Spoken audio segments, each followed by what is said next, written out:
warahmatullahi wabarakatuh. Perkenalkan, nama saya Septiani Saida Mahfud dari kelas FM21C Universitas Buana Perjuangan Karawang. Dalam video kali ini saya akan memaparkan aplikasi termodinamika dalam kehidupan sehari-hari dan dalam bidang farmasi.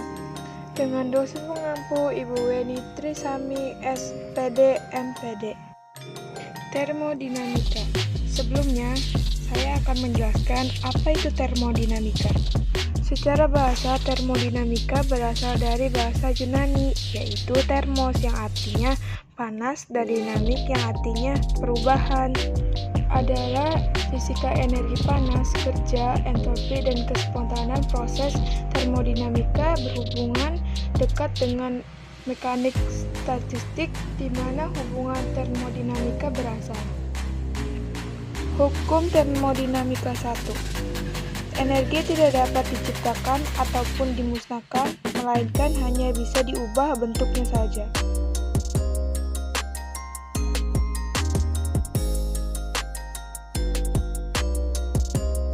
Hukum termodinamika 2. Kalor mengalir secara spontan dari benda bersuhu tinggi ke benda bersuhu rendah dan tidak mengalir secara spontan dalam arah kebalikannya.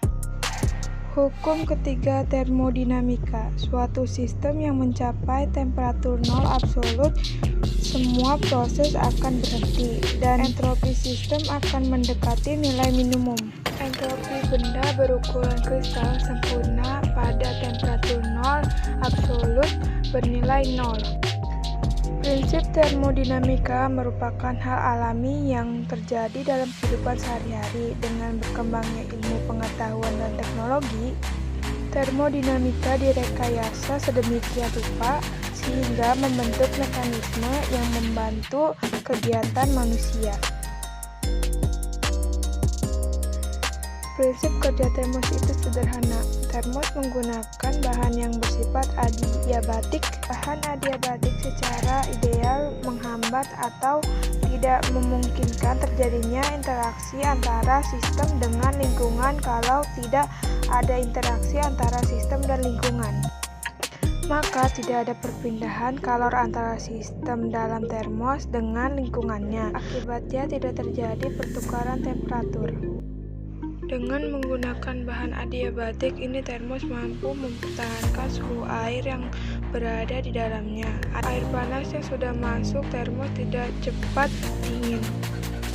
Jadi, proses adiabatik berlaku bersamaan proses berikut.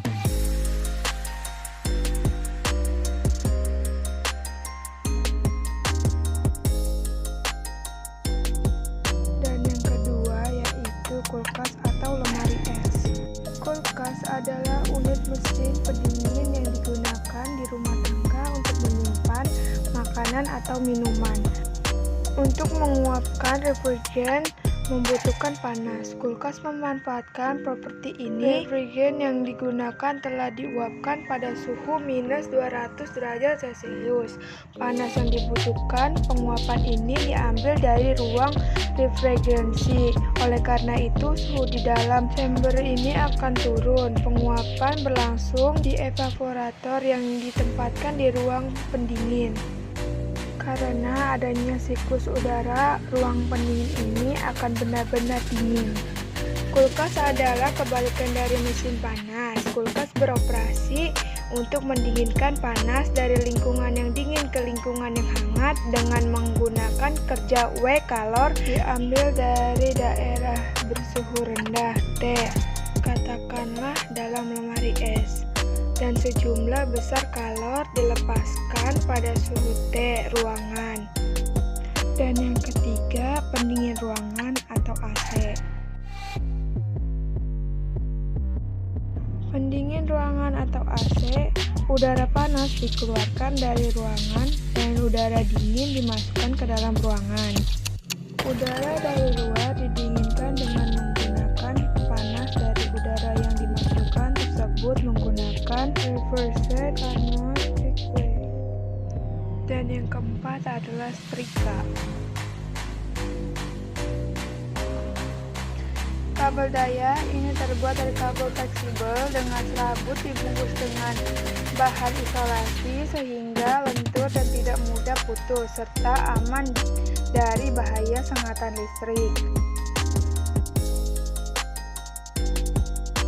Elemen panas merupakan suatu elemen yang mengakibatkan panas jika dialiri arus listrik. Elemen panas diletakkan di antara besi pemberat dan alas setrika. Dan yang terakhir, penerapan hukum termodinamika 2 dalam bidang farmasi. 1. Penggunaan energi panas dalam pengobatan. Misalnya diagnostik termografi, mendeteksi temperatur permukaan kulit. Termografi dengan prinsip fotokonduktivitas dengan menggunakan kamera inframerah, panas dipancarkan kulit berupa radiasi inframerah oleh susunan oksis yang dijatuhkan ke detektor inframerah menjadi diskontinu. Oleh transducer inframerah diubah menjadi pulsa listrik, kemudian diperkuat dengan amfiler dan ditambahkan gambar di layar CRT. Untuk mendapatkan hasil berkas inframerah saja, pada transducer dipakai filter transparan yang hanya melewati radiasi inframerah. Dan yang kedua, pembuatan emulsi dengan bantuan emulgator. Prinsip dengan bantuan emulgator untuk mencampur zat-zat yang tidak saling tercampur. Contohnya pada pembuatan emulsi dari campuran balsam perlu dengan oleum sesami. Kedua senyawa itu tidak saling campur. Dengan adanya emulgator, yaitu gum Arab, maka kedua senyawa tersebut tercampur dan setelah tercampur sulit untuk dipisahkan lagi karena terjadi gerakan-gerakan yang bebas dalam sistem. Dan yang terakhir, termometer bimetal mekanik. Kepingan bimetal memiliki dua buah kepingan logam. Kepingan ini dapat melengkung jika terjadi perubahan suhu. Prinsipnya, apabila suhu berubah menjadi tinggi, kepingan bimetal akan melengkung ke arah logam yang koefisiennya mulai lebih rendah. Sedangkan jika suhu menjadi rendah, kepingan bimetal akan melengkung ke arah logam yang koefisiennya mulainya lebih tinggi.